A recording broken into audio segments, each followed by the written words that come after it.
pessoal. No Back do Futuro de hoje, a gente vai falar um pouquinho da arquitetura do futuro. Como que vai ser a configuração das cidades, como que a gente vai lidar com o problema de superpopulação, né? Como é que a gente vai fazer para resolver algumas questões.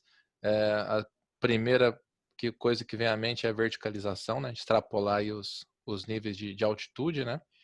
Para poder adaptar moradia, cultivo, e dentre diversas soluções aí que a gente vai tentar abranger de uma forma simples, direta, né? Extrapolar do pensamento comum, tentar fazer uma discussão aí, até o final do vídeo, tentar abordar aí os principais aspectos, né? O problema principal que a humanidade tem, né, que a gente percebe, e é um relicário, porque nosso amigo aí mora numa casa, né, numa bela de uma casa, com um quintal legal aí, e que talvez aí, né, aí, por uma opção, claro, né, atual, mas se ele quisesse, ele podia tirar, né, impermeabilização, piso, concreto. Muitas pessoas hoje em dia recorrem para isso, porque naturalmente a vida é corrida, né, a gente quer limpar tudo e não quer ter muito trabalho no processo. Mas vai ser raras as pessoas que vão ter o privilégio que o Silas tem, que é ter um quintal bom para conseguir cultivar alguma coisa, para conseguir, sei lá, pôr um animal atrás, né, para conseguir respirar, pisar na terra, etc, né. A maior parte das pessoas hoje em dia, como eu, que eu moro num apartamento. Então, vai ser um relicário, talvez, que do passado que nossos avós tinham, né? Tinham configuração, até cultura voltada em cultivo de casa, cara. A minha avó, por parte de mãe, né, e por parte de pai também, todos de origem roceira, e que, aos poucos, ou a cidade virou da roça para uma cidade urbana hoje, né, em volta, foi crescendo e eles acabaram construindo no terreno, ou eles foram da roça para a cidade, mas foram para uma casa na cidade que conseguia ter algum nível de cultivo e de integração com a terra, né? E você conseguir viver da terra também, né? Você não tinha que gastar dinheiro para se alimentar, né? A alimentação vinha só com uns apetrechos ali que você talvez incrementasse na compra final, mas o grosso muitas vezes vinha do quintal, de pomar, de horta. Se a gente pensar também, né, nessa questão, como é que vai ser a nossa locomoção? Hoje o ser humano, para ele se manter em forma, né, muitas vezes ele vai para academia. O pessoal está cada vez mais jogando para dentro dos prédios, né? Essa forma de conseguir se manter são fisicamente e mentalmente, e não saem muito de casa, né? Os parques públicos, cada vez com maior relevância, né? A gente não sabe até que ponto vão ser mantidos esses formatos de parques públicos. A gente sabe que a tendência é cada vez ficar mais necessário, porque as pessoas vão ter cada vez menos espaço pessoal para conseguir fazer atividades desse gênero, né? E respirar puro. Vão ser até bolsões de ar, né? Nesses contextos que vai ser muito vertical. Mas aí você pensa, você não vai conseguir se locomover de forma horizontal, aliás, de ponto A para o ponto B, andando. Cada vez mais a gente está impermeabilizando as coisas e deixando os trajetos longos, né? Que a gente tem muito hábito. Eu faço isso quando eu vou viajar para algum lugar diferente. Eu ando bastante, eu ando em linha reta para cantos diferentes, né? Pego sempre horizontal. Se você só tiver lugares ou for destruindo partes da cidade, você só tiver verticalização, vai ter só talvez um equipamento que leve você, sei lá, um drone, né, que transporte pessoas para o alto, ou você vai pegar um elevador para subir e descer.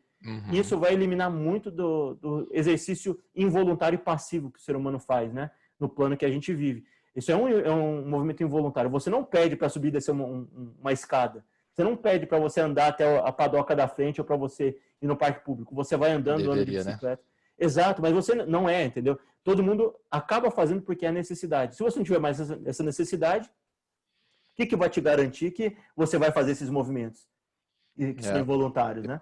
Eu lembro assim, conversando com meus pais, né, ou com meus avós, isso era natural do dia a dia das pessoas, né? Minha mãe fala, né, que assim, a gente era todo mundo magrinho, né? Você tinha uma obrigação de caminhar. Minha mãe, a escola que ela ia, tinha que andar 3 quilômetros. Não, 3 quilômetros no ponto de ônibus, 7 quilômetros andando para chegar na escola, né? Então, você ia 7 quilômetros, voltava 7 quilômetros. Então, num dia, você já andou 14. Né? Então, a gente está ficando cada vez mais longe, fora dessa realidade das caminhadas, né? É tudo carro, ônibus, metrô, moto, seja qual for o meio de locomoção, você perde a atividade física. E se verticalizar de uma vez, igual você falou, é quase improvável que alguém vai ficar subindo lances de escadas, né? Hoje um prédio alto é 100, a gente pode extrapolar para muito mais do que isso futuramente. Eu acredito que a maioria das pessoas não vai querer ficar subindo degrauzinho todo dia, subindo e descendo a escada.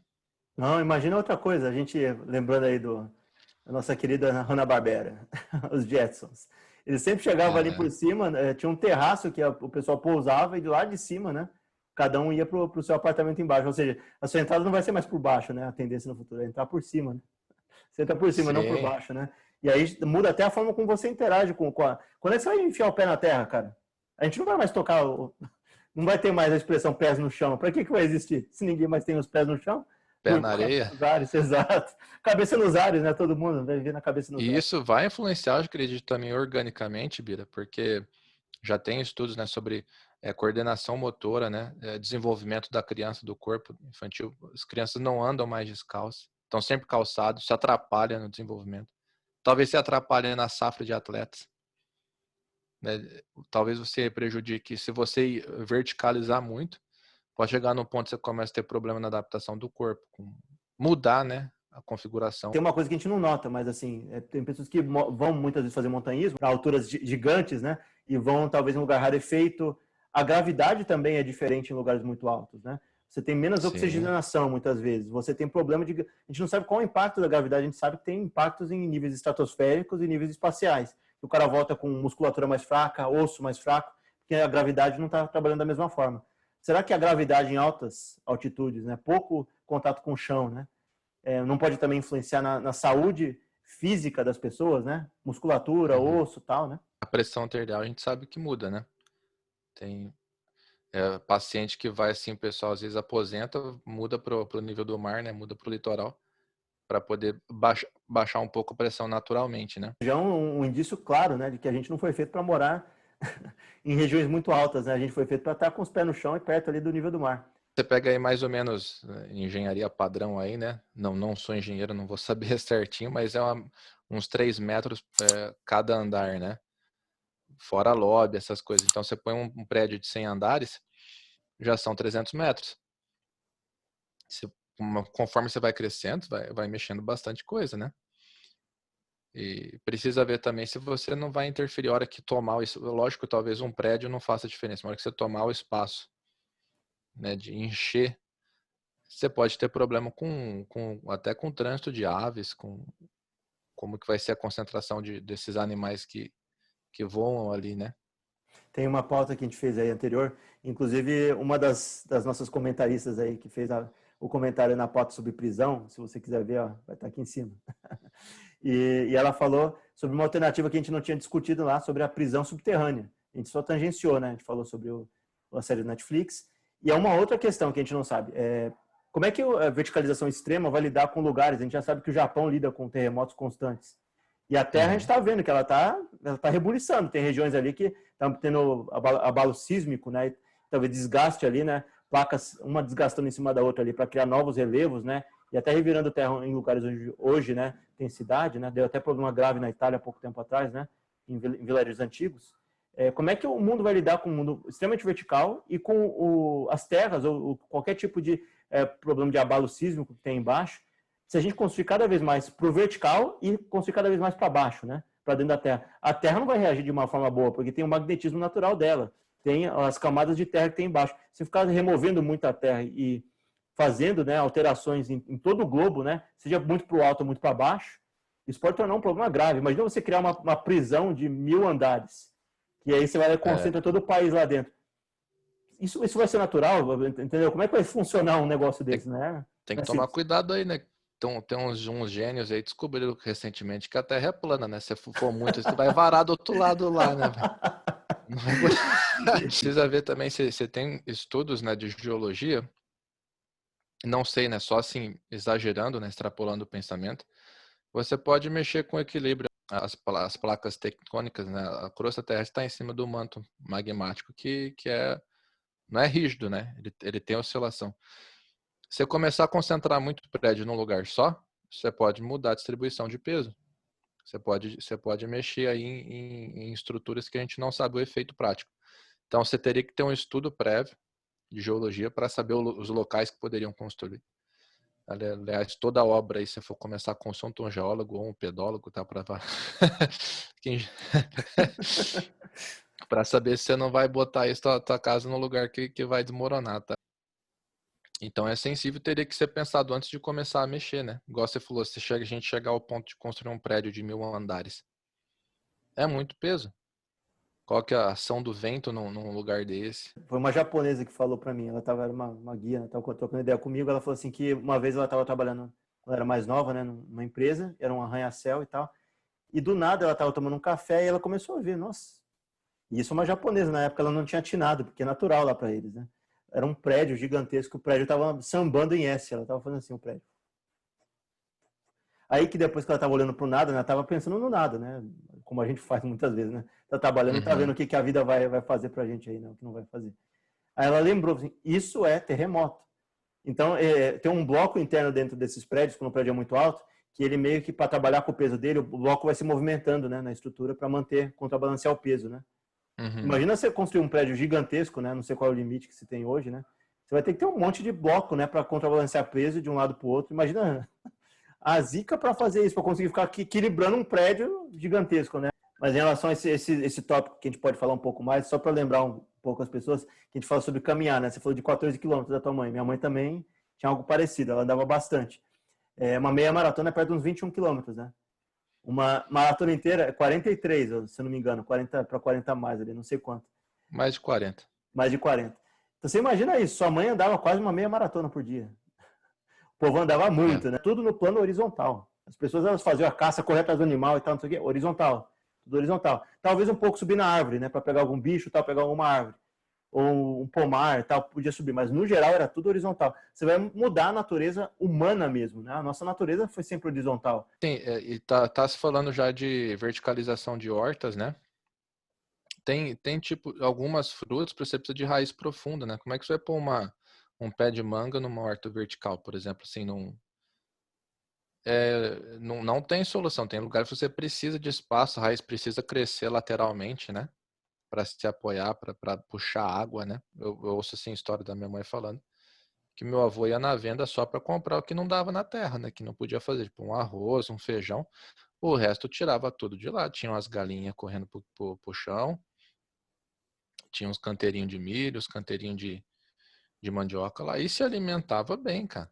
Muito bem, muito melhor do Muitíssimo que bem, nós. né? Muito melhor. É engraçado que se a gente parar para pensar no jeito que é o consumo hoje, antigamente as pessoas pobres consumiam do quintal e quase tudo in natura, vindo da terra, bonito e tal. E aquilo ali era visto como o quê? Como um traço, desde a Europa até na América do Sul.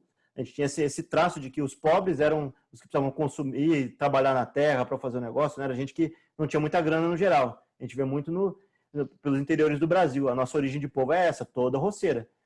E o pessoal rico, em geral, comprava de quem produzia as comidas, né? E aí você pega hoje em dia. As pessoas pobres estão consumindo comida industrializada no torto e direito. Conserva, tal, tudo. Pararam de se interligar com a terra, porque no geral não tem mais espaço, ou não tem mais a própria moradia, né? Tem que, muitas vezes, financiar um imóvel. No geral, imóveis hoje em dia em área urbana são verticais. Então ela não tem espaço para cultivar a própria comida, no geral, né? Esses espaços grandes. E os mais ricos hoje têm mais espaço. E hoje compram, né? Muitas vezes, talvez não cultivem da mesma forma, mas um ou outro deve cultivar com outras pessoas controlando, não eles, né? E os ricos, eles acabam comprando de consumidor orgânico que tem um pedacinho de terra. Ou seja, os ricos... Estão indo para o orgânico, né? Exato. A simplicidade está indo para um lado, né? Os ricos estão ficando meio com uma vida um pouco mais simples, no geral, e com comida vindo direto da fonte. E as pessoas que não têm acesso... Sítio. Exato. E as pessoas que estão mais pobres, no geral, elas estão indo para o caminho que é de salgadinho, de conserva, e tendo uma qualidade de alimentação muito menor, né? Um choque cultural que eu tive assim quando tive a oportunidade de estudar fora foi ver isso, né? Você vê um dos países, se não o país mais rico do mundo, que você tem muita gente consumindo fast food ou consumindo comida pronta, industrializada, não por opção, mas pelo contrário, por falta de opção. Quem tem dinheiro opta nos orgânicos, né? E realmente, por exemplo, você pega um lugar aí que a pessoa não tem outra opção se não comer uma refeiçãozinha lá de 2 cheeseburger, 2 batatas, uma Coca-Cola lá por $4. Né? Mas isso alimenta, mata a fome, mas não é comida. A gente acredita nessa evolução, né, entre aspas, no desenvolvimento tecnológico, de futurismo, mas eu não descarto a possibilidade da gente fazer uma regressão. Que talvez migre para carro elétrico, que não vai sanar completamente o problema. Talvez com os drones, né, isso mude um pouco, mas de qualquer forma, não soluciona o problema como um todo, porque a gente está impermeabilizando e meio que nulificando o espaço público e horizontal. Poucas vezes as pessoas utilizam o espaço horizontal para bem próprio, para desenvolvimento pessoal, de comida, de desenvolvimento físico, né? As pessoas estão indo, vai para o parque, beleza. Mas fora o parque, o que realmente você usa numa cidade? Você vai, talvez, num boteco, que tem umas mesinhas para você sentar lá e tal. Você senta, mas você não usa o espaço geral. A maior parte é para outras coisas, não para o ser humano, né? A gente já está meio que jogando para escanteio o espaço horizontal, estamos entregando isso e cada vez mais se distanciando dele, né? Não só ir para os carros elétricos, por exemplo, não resolve alguns problemas, como criam outros. Você sai do combustível fóssil, você emite menos dióxido de carbono, só que você vai estar criando outra coisa. Eu vou precisar de expandir quanto potencial energético da cidade, do lugar, para ficar. Imagina se todo mundo, todo carro hoje que está na rua dependesse de energia elétrica. Da onde a gente vai tirar essa energia? Até o Ad Vitam, que depois a gente vai fazer uma pauta mais à frente sobre ele, que ele fala sobre um futuro distópico em que os cemitérios eles vão mudar de forma ou eles não vão existir naquela realidade distópica deles. Mas a gente, até pensando no cemitério, será que vai ter espaço hábil para enterrar tanta gente? Como é que a gente vai fazer? Vai ter que criar cemitério, e até pode fazer um tópico futuro falando sobre isso, mas é um pouco mórbido, né? A gente para pensar sobre isso. Exato. Mas pensar sobre cemitérios verticais, cara. Começar a criar cemitério, prédios que são só cemitérios, né? Na cidade, porque não tem mais espaço para coabitar com as pessoas, né? Você tem uma região onde vai ser aquilo ali, é o prédio dos cemitérios. Por isso que, na minha opinião, eu quero ser cremado, cara. Eu não quero esse negócio aí. Porque ficar subindo, daqui a pouco o cara não tem nem paz para morrer em paz, né? Eu ia falar isso agora, cara, que assim, é complicado, às vezes barra, né, na fé de alguma outra pessoa, mas com todo o devido respeito a todas as religiões e crenças, mas a gente pode chegar numa condição, cara, que a gente não tem opção, senão incinerar corpos. Quando eu estava na geografia, né, estudei geografia na graduação, os professores já falavam de problema que você tem, por causa de churume na terra, né, você tem que ter um raio de segurança, e a gente não vai ter mais como você isolar pedaços grandes de terra e afastar de manancial, de terra cultivável. Então, você usar a terra para pôr gente lá dentro morta, né, matéria orgânica em decomposição. Se você pensar num período que talvez hoje não seja o caso, né, mas de escassez de terra plana, cultivável, é um tremendo desperdício. Imagina se a gente pode chegar a uma lógica onde vai ser obrigado a incineração, a cremação, né, na verdade, fazer descarte de corpos fora da Terra. Exato, nossa, mandar os caras para fora, imagina, mandar para um planeta ou para a Lua, você tá do drenar lá, a gente vai destruindo e colocando a galera lá. O problema é o seguinte, a gente tem um ciclo natural, sem querer te interromper, que a morte e a gente decompunha e põe dentro da Terra, a gente vira matéria orgânica, né? E tem um ciclo na Terra. Se a gente distanciar muito os corpos da matéria, como é que vai ter esse impacto na renovação da Terra? Como é que as matérias orgânicas vão estar ali dentro? A gente precisa criar, não pode perder esse elo, porque senão a gente vai perder a Terra. Né? Os níveis de terra. A gente precisa voltar para a Terra, para o pó da Terra voltar, né? A gente precisa voltar para o pó da Terra. A gente pode, antes de ter uma evolução muito grande, a gente pode ter regressão também, né? Me chama de maluco aí quem quiser nos comentários, mas a gente pode chegar você falou da permeabilização do solo, né? A gente pode chegar num ponto de ter uma crise de água tão grande de virar decreto. Quebra tudo, abre-se e deixa a terra respirar, deixa a água infiltrar. Vendo um tempo atrás um documentário sobre agroecologia. E as medidas agroecológicas que no geral são feitas, e tem alguns exemplos bem interessantes no interior da Bahia, onde era tudo árido, né? Acho que teve um senhor que, se não me engano, era francês, ele replantou, ele criou um tucho de mata e despencou a temperatura inteira na região inteira, que era muito calor, foi para abaixo dos 20 graus, se não me engano, uma coisa assim, era uma coisa bem louca e legal, porque trouxe umidade, os animais voltaram, animais que vinham distantes foram para lá para habitar aquele lugar, recriou a vida toda que foi destruída, né? Por ação humana ali naquela região. E uma das coisas que era interessante que eu vi nesse documentário, que é uma menina que estava explicando como é que funciona, o início é caótico na hora que você começa a recriar uma vegetação densa, que muitas vezes você coloca árvores que são frondosas, ela vai crescendo, né? Mas ela cresce de forma desordenada, muito cipó, muita confusão, você não consegue entrar lá, você meio que se emaranha nas coisas, né? Cipó te pega, espinho e tal. E é uma das formas de você conseguir passar pelo meio dessas matas, né? Conseguir fazê-las crescerem de forma orgânica e torná-la toda estruturada e melhor e voltar ao que era, ou conseguir recuperar, a gente não consegue mais fazer hoje em dia. Por quê? Animais gigantes que habitavam as regiões, eles acabavam transitando, quebrando cipós, prendia no pelo deles pólen, semente e tal, e eles iam dispersando, seja porque caía do pelo deles ou pela matéria orgânica que eles se alimentavam, e as próprias fezes, né, iam disseminando aquilo ali e para onde eles iam, que eles atravessavam a mata e ia para outro lugar. Então, replantava e ia expandindo a mata. Aham. Ia plantando em vários lugares e criava esse bioma.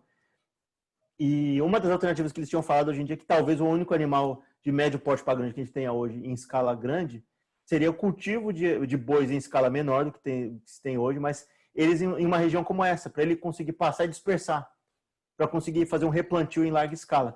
Então a gente perdeu também, na parte horizontal, para a gente não fugir muito disso, essa Sim. capacidade dos animais transitarem. Se a gente criar muita coisa vertical e a gente povoar, a gente pode destruir a horizontalidade do meio ambiente, que os animais talvez transitem. A gente já está vendo, né? Jacaré, animal, onça indo para a cidade, né? Porque está sendo destruído tudo no interior, né? Está sendo obrigado a empurrar para o centro urbano e acabam transitando e morrendo ali.